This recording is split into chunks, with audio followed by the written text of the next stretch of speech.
নমস্কাৰ প্ৰিয় দৰ্শকসকল ৩ মাৰ্চ সোমবাৰৰ দিনটো আপোনালোকৰ কেনেদৰে পাৰ হ'ব সেই বিষয়ে জনাইছো মেষ ৰাশিৰ ব্যক্তিসকলে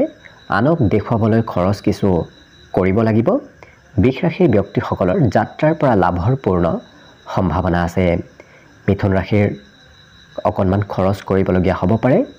কৰ্কট ৰাশিৰ মনত নতুন আশাৰ উদয় হ'ব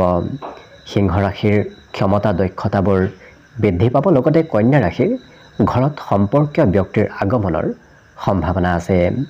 তুলা ৰাশিৰ আত্মবিশ্বাস আৰু মনোবল যথেষ্ট বৃদ্ধি পাব